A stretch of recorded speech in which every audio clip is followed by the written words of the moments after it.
Hello everybody and welcome back to another episode of Microsoft Flight Simulator, and today we are talking about FS 2020 Flight Log Analyzer.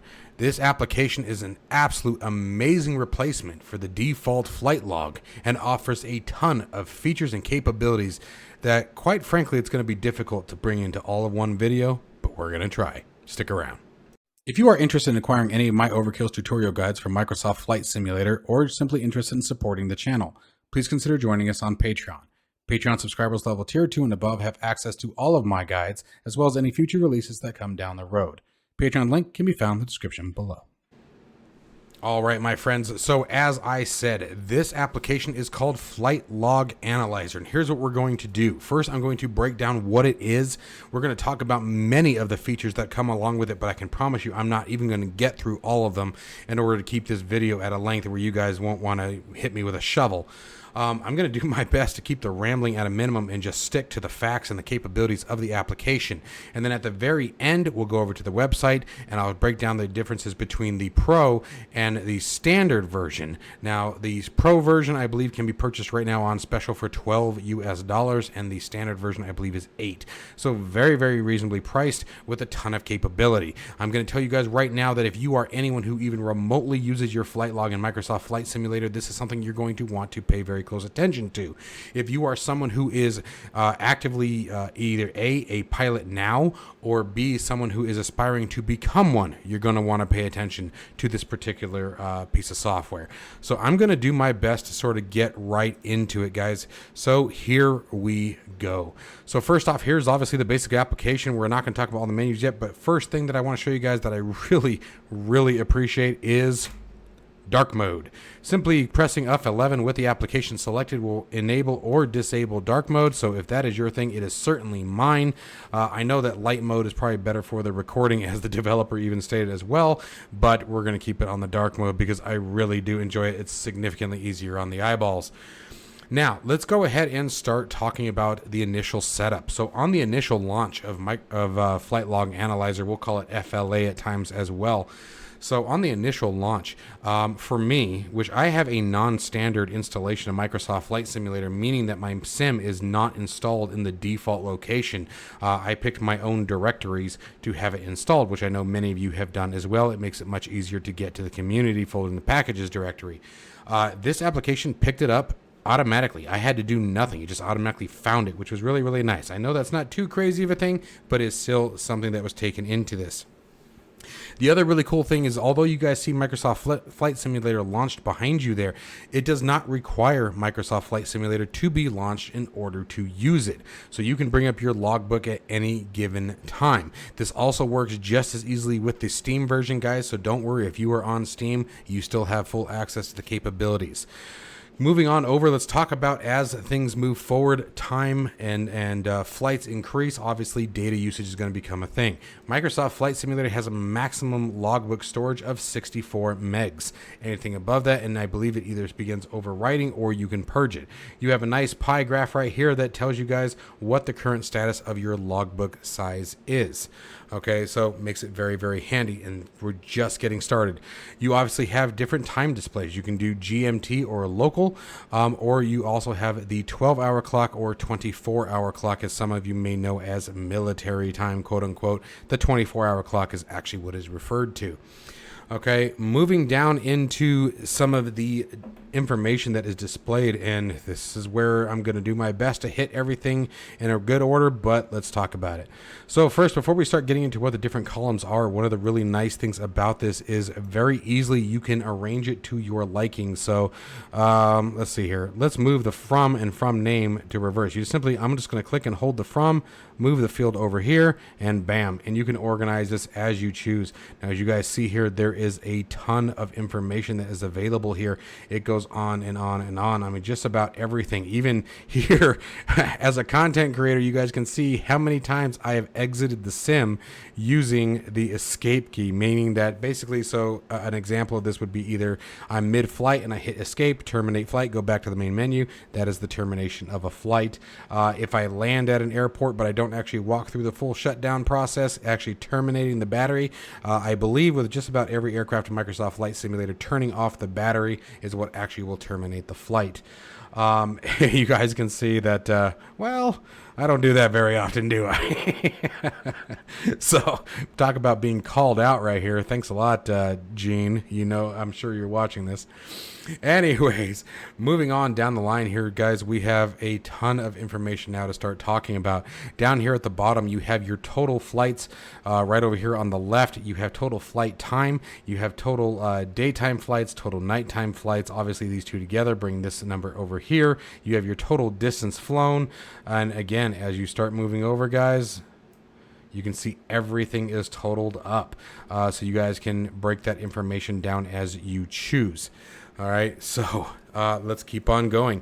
FLA also decodes airport identifiers and provides full name and city, as you guys can see here. So if you're ever wondering what 29er Alpha Zulu is, well, that's Paloma Ranch Airport in Paloma, Arizona.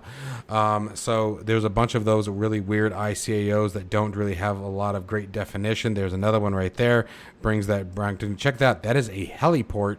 Heliport? Wow. Heliport in Phoenix, Arizona. And it's funny, too, because that threw me off because it was a St. Joseph's Hospital out here in Tucson as well. So that kind of caught me off guard there. We already talked about how you can rearrange everything. Obviously, any of these columns, any of them, you can set them to ascending or descending depending on what organization you want. And that goes with every single one, whether it be takeoffs, landings, locations, from names. You guys can see I fly out of Tucson quite a bit. All of that can be sorted and easily identified right down to the flight number. And this is the total number of flights. So you have that access. Now, this is recording my first flight as of July the 27th of 2023. Now, that actually makes sense to me because during that time I did a reinstall in which I also purged the cloud settings so they weren't able to be recorded. So that actually makes perfect sense to me.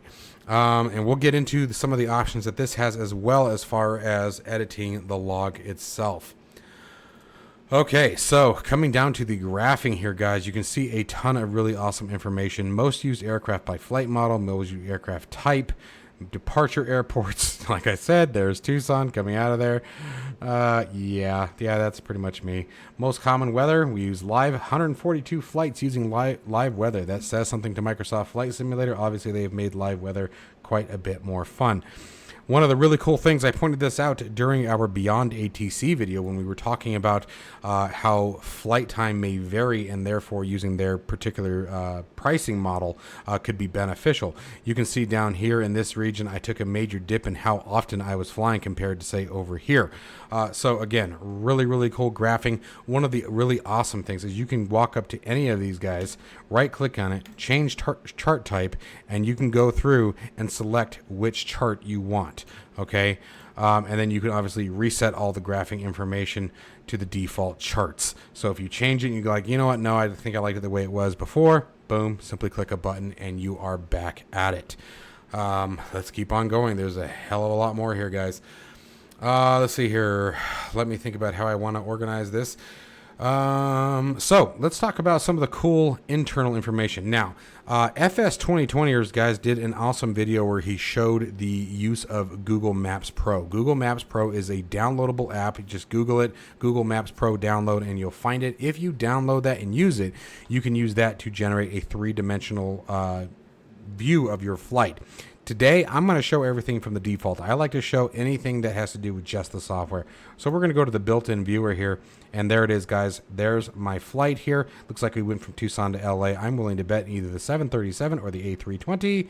I don't know. I don't feel like searching over it. Well, fine. We'll go. Let's find out which aircraft this was.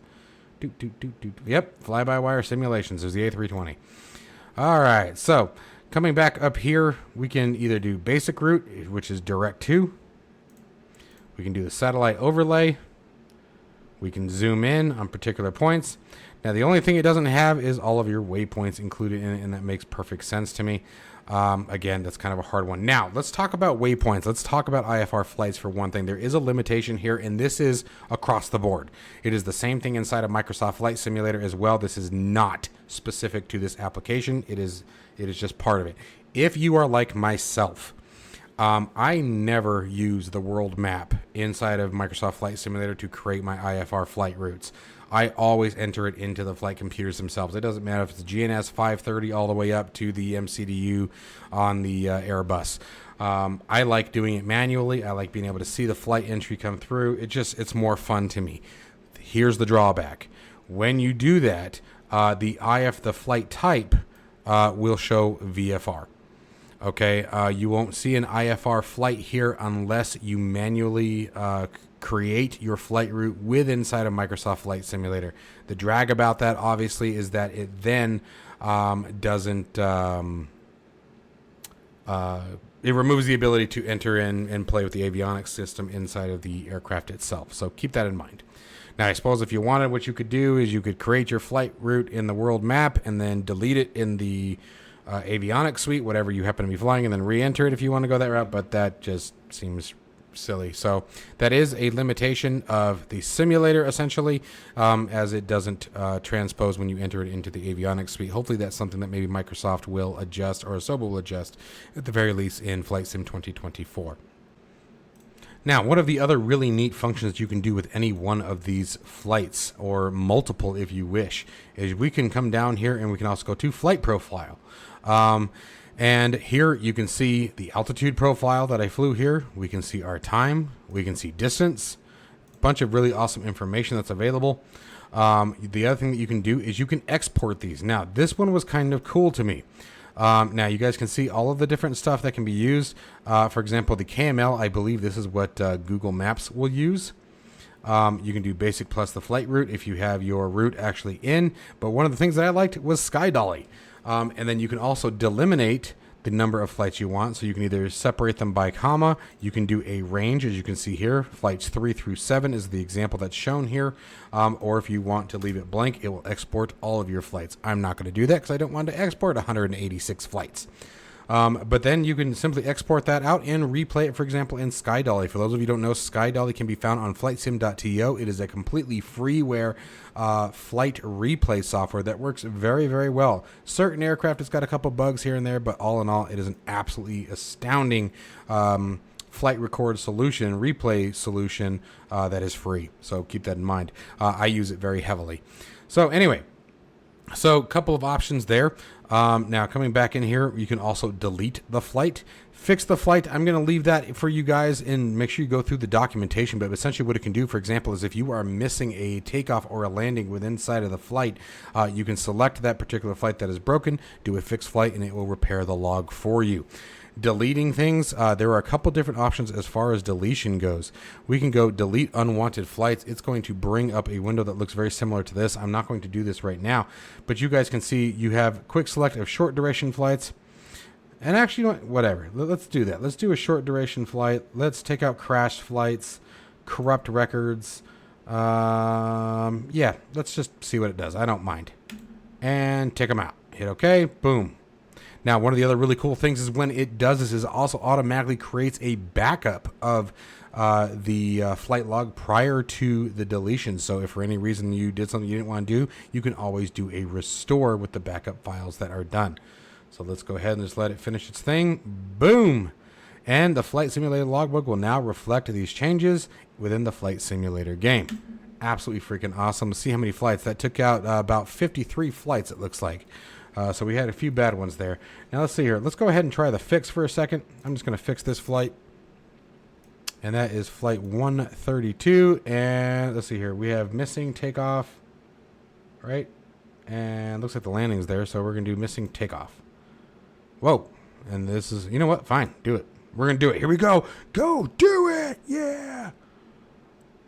Let it rock through its stuff here. Again, one of the advantages of being a content creator is that I tend to start and break things all the way mid-flight, beginning flight, end of flight. So let's see what it's got going on here. Boom. There we go again. Absolutely awesome stuff. Fantastic piece of software. Fantastic piece of software.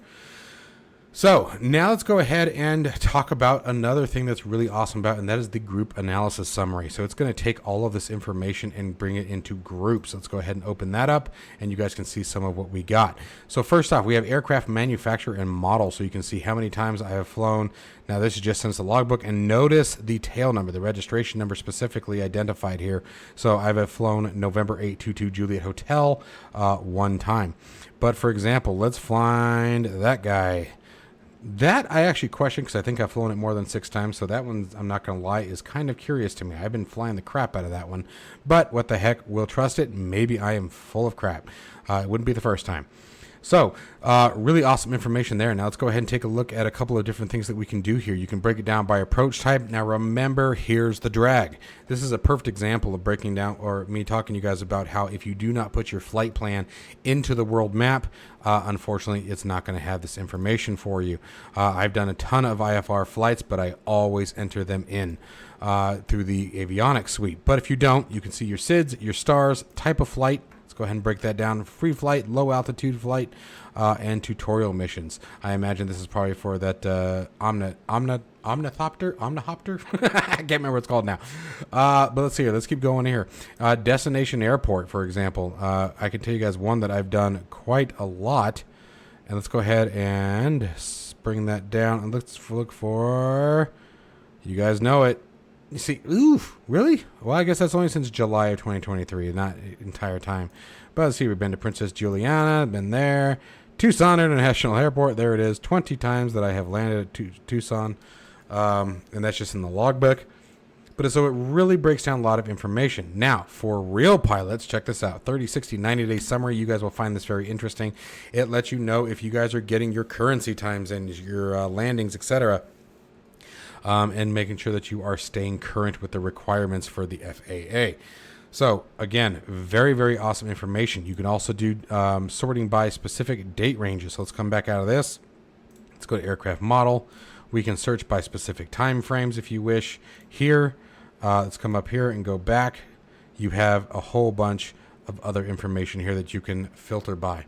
All right, and then of course, if you want to, you can reset the layout to the default state if you had changed some of your, organization stuff. Do a reset, bam, back to the way it was. So very, very powerful tool, you guys, and no, we are still not done yet. Okay, so one of the big things that used to always happen with Microsoft Flight Sim, it's not so much an issue anymore, but you guys, I'm sure if you've been flying like myself since day of launch, more than once, the flight log was completely wiped out during an update. So one of the really cool things you can do here is you can actually do a backup, or let's say, for example, like we were just doing, we were just making edits, we were making changes. You can back up the logbook and restore a logbook as well. And then here's the other things that we were talking about before, for example, like the dark mode preferences. Let's bring up some preferences here. You have quite a bit of information here as well. You have your different KML options, flatten altitude, extrude altitude. You have your built-in viewer options, use satellite overlay. Yep, I'm going to go ahead and tick that on so that way it's always done. And you have your routing displays. So really awesome. As logbook editor, you can set short duration flights. How long do you want to set that short duration, short distance? How long do you want to set that threshold? Do you want to delete any flight that is less? For example, let's do this here. Let's take a short flight distance and let's set this to 3 nautical miles. And then once again, let's come up here and do another delete unwanted flights. And we're going to do short duration. Oh, no, short distance, excuse me, and snip them out. So now that I've changed that threshold, I'm going to clean up my log a little bit more. So you can, especially, and even if you were someone like myself, essentially, I honestly, guys, haven't really paid a whole lot of attention in the last year to the logbook. I haven't been flying to that particular caliber. But if you're someone like myself who now has a good reason to start paying attention to this stuff, this is a great tool for cleaning up all the garbage out of your flight log, getting it to a point where it's nice and organized and where the flights are actually can pertain to the valuable information that you're wanting to maintain with the software. So this is absolutely incredible, you guys. So we talked about a lot of the different features. We talked about how you can clean up the flight log. You can create restore points. You can filter out certain flights. You can now group things up to specific aircraft or a location based on the star or SID destination. You have a ton of different information in here. This is absolutely incredible point of interest here. And one of the really cool things that I like the most about it is that when you do the deletion, and I stated this earlier, is that you have the option to restore because it automatically creates a backup. So this is a really, really powerful tool, you guys. Now I am going to, I think we're going to wrap it up here. I think we're probably going to do another video after another week or two of using it. I've been using it for about a week now, really trying to learn it, asking the developer a few questions here and there. I will tell you guys that I have had the pleasure of speaking with the developer for quite a while. He's a really good guy, very, very intuitive. So very intuitive, very into this. I don't know where intuitive came from. It's late at night, guys. It's 11:30 at night here, so forgive me. Now, the last thing I do want to show you guys is the website itself. I think this is a critical piece to show you guys, and so you guys can see everything in action here. So let's bring this up. We're going to bring this just like that. That should be good there. And let's start going through a few things. So a link to this obviously will be down in the description below, guys. Make sure that you guys check that out at the very least to come down and take a peek at it. Okay, now, one of the really cool things I really like about this is the test drive it for free, you guys. I believe that this has a 14-day, if memory serves, 14-day free trial, so basically 2 weeks that you guys can download it and check it out and see what the different options are. Now, one of the things that I did want to mention here is take a look at the high-level view of all of the different features, but let's go over here to the top tab here, and you guys can see what is broken down. Okay, so just like what we talked about before, a lot of the same tips and things are in here, and features are displayed. So if there's anything that I might have missed, guys, now this is an example of using the Google Maps Pro application here. You guys can see how cool it actually breaks this down. This is one of the advantages to this, and again, it's Google Maps Pro. You guys can just Google that, literally Google the word Google Maps Pro download, and you'll find it. You download it, and then what you can do is simply export the your flight out to the Google Maps Pro, and you'll be able to see this all in three-dimensional view. So it really is a very neat tool, especially if it's something that you're trying to, you know, refine, like for example the approach into St. Bart's. It's a very, very steep approach. If you don't hit that at the right angle, you know, maybe you plateaued on your descent and you're trying to look at that, that is a very handy tool to be able to do that, as you would be able to see the approach line here in the image. So very, very cool integration there, you guys. A lot of the stuff that we were talking about before is already in here. But very, very, very awesome. I like that he posts the change logs. This is another big one for me. Now, I know that's not too crazy uncommon, but it is another big piece of information that I think is critical to any kind of software like this, is being able to have that full transparency on what is being adjusted, what's happening. You have your product reviews and testimonials. You guys have any questions about this, you guys can see that a lot of us have been jumping on this, all right? So, anyways, my friends, I hope that you guys found some value in this video. I am thoroughly impressed with this application, and thank you to Gene, the developer, for giving me access to this. It took a while for me to dive down deep enough into it where I felt comfortable doing this, but guys, I can tell you right now, you guys all know Sim Hanger. He's just like me. He says it as it is, and this is absolutely fantastic and definitely worth the money in comparison to having to deal with a lot of the nonsense that happens. And again, here you guys go. So I was right, 15 days you get on the free trial, and you guys can see here what the differences between the standard and the pro version are, and what kind of features you guys are looking for. If you guys come down here, if you guys decide to purchase it and you want to save a little bit of money, and I'm sorry, the pro is $18, standard is $12, but if you guys want to save a couple of bucks here, make sure you guys type in overkill. So simply just type overkill, simply like that, and make sure that you apply that. And let's see if it comes up here. I don't think it will yet because we haven't actually gone through the purchase part, but anyways. So, as always, guys, stay safe and healthy. I hope you enjoyed the video, and as always, I will see you in the next one.